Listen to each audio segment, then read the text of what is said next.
Texans' most interesting draft pick for a number of reasons. Sketch breaks the internet announcing it. The Texans trade up to do it, and Nick Caserio is giddy as he's ever been talking about a prospect. Let's get to know Cade Stover, tight end for your Houston Texans. Yeah. Yeah. It's the Locker Room on YouTube. You know what it is. Let's get it. Hey. Locker room. Yeah, we in the locker room. Perhaps the most exciting pick, maybe of the entire draft, at least the way it was announced. And the way Nick Caserio spoke, I don't know that we've heard him speak about a guy like this in a long time that hasn't played a snap in the NFL. It is the Locker Room, number one source for Texans daily digital content. I'm Landry Locker. You can hear me Monday through Friday, 10 to 2 Central, Sports Radio 610, the Odyssey app right here on YouTube. Cade Stover, he's got history with CJ Stroud. The two were teammates at Ohio State. We'll hear what Cade Stover had to say about CJ Stroud at the Combine, as well as when he met with the media types. But first, let's just look at how this pick was announced. It was one of the most viral moments of the draft. We knew Sketch was going to announce the pick, and then he came out there and he did not disappoint when it came to announcing the Texans selection, which was the popular choice at that point. I think most people wanted this pick.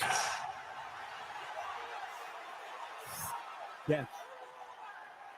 Let's go. What's up, brothers? How we doing? Make some noise. Come on. This is football. Come on.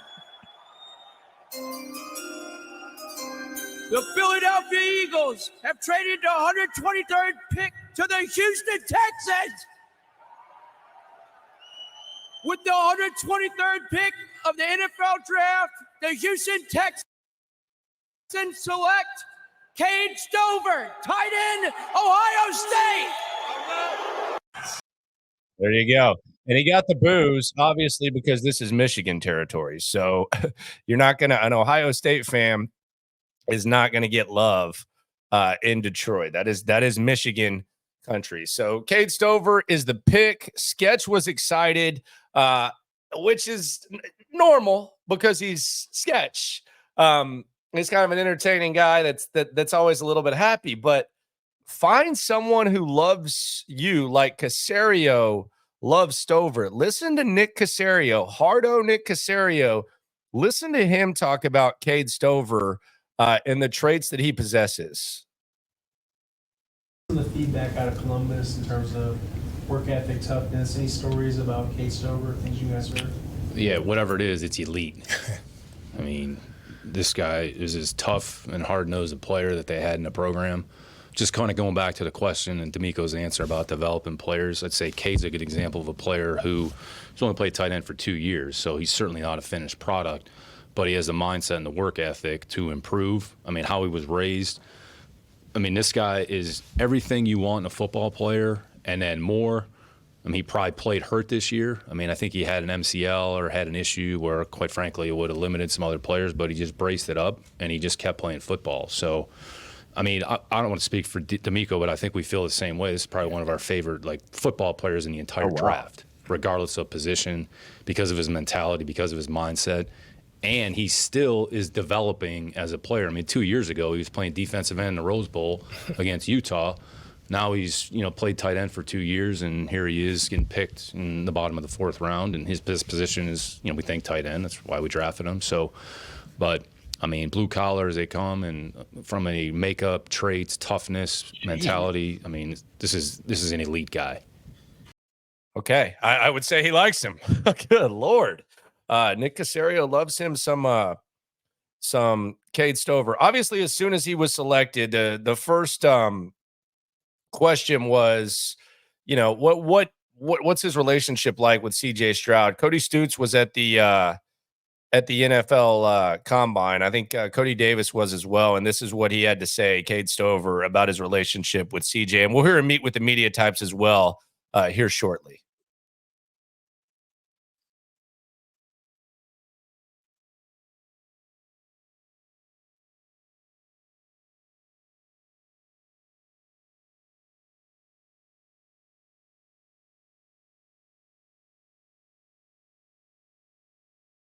Love nothing more than to go reunite with him, and I'll be damned. You got that. We'll talk about the best case, worst case scenario for Cade Stover, the viral pick and the one that presented an excited Nick. See what I did there? Viral pick, excited Nick. Here is Cade Stover meeting with the media types, and we'll try to get to know this guy that Nick Caserio loves. PRC, Okay, NBC Houston, congratulations on being picked by the Texans. Thank you very much. Cade, a familiar face that you'll be joining in CJ Stroud. What it'll be like for you to play with CJ again, and what do you feel like you bring to the table? Thank you. Man, just such an honor to play with CJ again. They got something really special going down there in Houston, so I'm just really, really excited to be a part of it here. And a lot of emotions right now, hard to put in words, but I'm excited to contribute any way I can at that point. Jonathan. Hey, Cade, Jonathan Alexander, Houston Chronicle. Congratulations. Thank you. Had you had many conversations leading up to the draft with CJ Stroud about potentially about the process or even joining the Texans? Yeah, I mean, not so much about joining the Texans. I knew we've always had a good relationship all the way through college. We were captains together, Ohio State, so we shared a lot of time there together. And then before pro day, he came up and we threw that night before pro day, and we've stayed in touch. I feel like pretty well. He's just an awesome human and even a better teammate. If I could ask you quickly, what did you make of what he was able to do after you saw him? You played with him the year before, and he came on and did what he did his rookie year. What did you make of what he was able to do in his rookie season? Man, I just to be honest with you, it was no surprise to me or anybody in that Ohio State facility. It's just we knew that dude was special, and when he got the chance, got put with the right people and right coaching staff. The dude's unbelievable. Brian Bearfield. Hey, Kate, welcome to Houston. Brian Bearfield, Big Sarge Media. Everybody just called me Sarge, as you can tell by the hats. So, Kate, I want to take you back down memory lane for just 1 second. I just looked up some of your stats. So you were in high school, you were a running back, 1,477 yards your senior year, 17 touchdowns, linebacker, 163 tackles, 4 interceptions. You broke your high school scoring record in basketball.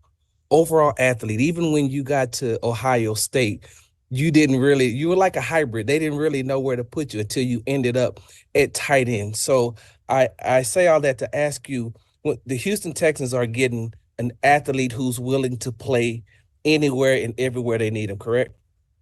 100%. Yeah, that's 100%. 100% correct. No doubt about it. I'll do whatever we got to do here to win ball games. And, I mean, they got awesome players, awesome coaching staff, so just super, super blessed here.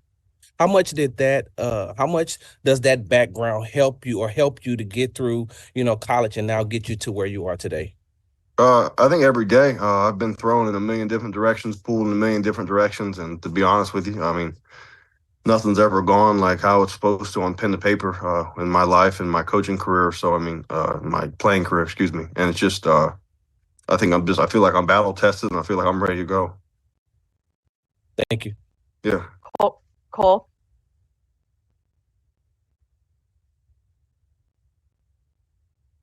Come on, CT, unmute yourself, brother. Cole, you're on mute. Yeah, Cole, come on. Any better?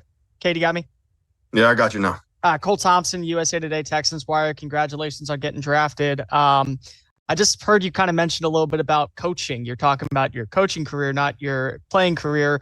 Do you want to get into coaching afterwards when you're done playing football? No. That was a complete. It's a lot of emotions going through my body right now. So regardless, no, I'm not planning on getting coaching. I'm planning on just playing as long as I can. Just a quick follow-up. When you look at a guy like D'Amico Ryans, who is a former player that is very close to the league, only has been out for about 7 years, what does it mean to be playing for somebody who's translated over to this new side of things, but also understands what a player goes through on the daily basis? I think that makes the biggest difference in the world, and I think you can tell by the way the players respect him and just and the job he's done in the short time he's been there. I mean, the dude's unbelievable. He seems like an unbelievable person. I'm just really, really excited to be able to play underneath him. Cody. Hey, Cade, Cody Davis from Sports Illustrated. You and I met at the NFL Combine, by the way. Yeah, I would like to know, man, what type of tight end are the Houston Texans getting in you? man, I tell you what, they're getting just a complete utility player. Basically, I'm going to do whatever you ask me to do at 100%, 100% everything I got every single time, and just I'm going to be the exact glue in the locker room. I'm going to be a dude people can come to when things go wrong, and I'm just excited to help this team any way I can. Damn, Kim? dude. Starting to fall in love like Caserio. Hey, Kate, it's Kim Davis from Chalk Talk. Congratulations on getting drafted by the Texans. Hi, Kind thank of you. following up on what Cody just asked you, from your conversation with CJ, I know he's spoken highly of the staff, but what do you know about this, just from what you've seen, this offense? And although you're a utility player, what excites you most about it, other than obviously playing with CJ? Man, I just think I think Dalton Schultz is a great player. I've watched a lot of his film growing up, and just even the last couple of years studied a lot of what he does, especially when he's on the Cowboys. And now just to be able to learn from a guy like that and take notes and tips how he handles his life and everything, I just think it's going to be awesome. Plays a lot of video games. Right now and long term down the road. And one Plays quick a lot of follow up: video what do you know about the city of Houston? Have you spent any time here? No, I trained in Frisco, Dallas for a little bit, for a couple months, and then that was really about it. Other than that, I've never really been to Houston, but I mean, I'm really excited to come. All right, thank you. Looking forward to meeting you. Yep, you too. Aaron? Hey, Cade. When it comes to blocking, some tight ends embrace it, some do it because it's part of the job. What's your mentality toward blocking? And I have a follow up. Man, I love blocking. I do. I'm gonna throw my face in the fire every chance I can get. It might not always be pretty, but I promise you're gonna get every ounce of power I got. Okay. All right. And the draft process, as a proven guy, did you go on a lot of visits? Did you work out privately? What are some ones that you remember, and what kind of level of activity did you have with Texans, combine meetings, et cetera, during this process? Thank you. Yeah, we had a formal at the combine, and I've always, like I said, always talked to CJ closely. So just having that, and then just throughout the process, we had a couple Zoom calls here and there. And other than that, I mean, I trained at Ohio State. Coach Mick and Coach AT, the strength coaches up there, would train a group of me, Tommy Eichenberg, and Steele Chambers, my roommates that we lived with, in the afternoon, and that was really about it. We just train and play ball at that point. And the other teams, did you go on trips, things like that? We took one local visit to the Bengals. That was it. We have time for a couple more. Go ahead, Sarge. Kate, I know that we've asked you a lot of questions about playing with CJ, but you've been scouted as tight end, but can also be flexed out to the wide receiver position. Being at Ohio State for as long as you were, what did you pick up from a lot of those great Ohio State wide receivers that came through the time you were there? You just watch. You watch those guys go about how they handle releases, how they handle their feet, the top end of routes, and everything. For me, I'd never played it in my life, so you were literally starting from square one, like absolute square one. So learning slowly with them, and then when you got the chance in the summers, when I was younger, you got the chance to go train with Garrett in the summer in the sand and stuff. Like, you just try and take little bits and pieces of what people have and just apply it to your game the best you can, because not everybody's the same. So you just piece it together how you feel can help you the most. Thank you. We'll close with Cole. Cade, I know that your background is in defense from your time at Ohio State, that you translated over to the offensive side to play tight end. What kind of advantages are Houston's offense getting with you being able to understand kind of coverages and baselines of what a linebacker is thinking whenever you're going up in man coverage? I think that right now I know a lot of. I kind of still see the game through a defensive lens, so that kind of helps me in a way. It helps me slow things down a little bit more. Regardless, they're getting just a complete utility guy. Like I said earlier, I'm going to do anything possible to help this team win, and that's all I got. Thanks for your time, Cade. Congrats again. Yep. Thank you. All right, there we go. It's Cade Stover. Easy to like. Not gonna lie, very, very easy to like. Cade Stover. Look, I've never seen Nick Caserio, and I've listened to every word that he has said about prospects. I've never seen Nick Caserio speak that highly of someone. And the way he speaks, man, that's kind of the way Stover speaks. It's easy to get excited about. Let's go through the best case, worst case scenario for Cade Stover. For me, best case, he establishes himself as one of your top 2 tight ends, and he's able to provide this team with something that they do not have, and that's a really good blocking tight end. Say what you want about Dalton Schultz. Say what you want about Brevin Jordan. There's some stuff to like, but neither one of those guys are known for their blocking. If this guy can block and he can move around, I think he can give you a lot of good options. Maybe he's even someone that is a little bit more of a threat out there than Andrew Beck. So that's the best case. Worst case, growing pains, and he doesn't establish himself as clearly one of your top 3 guys early on. And I think realistically, this guy's going to be in the rotation, and I think this guy is going to help you. I think this guy's gonna fit in very nicely, and it's easy to see why Nick Caserio likes him. It's easy to see why the Texans are excited about him. That's the latest Who Is Get to Know with your Texans prospect. We're going to keep this going throughout the week. Be sure to subscribe, like, right along, and always remember when it comes to this Texan stuff, we're all in it together. Thanks for coming through. It is. Let's get it. Hey, locker room. Yeah, we in the locker room. Texas talk. Yeah, you know what we about to do. Localize every angle's what we really do. We the source. We the pulse of the city too.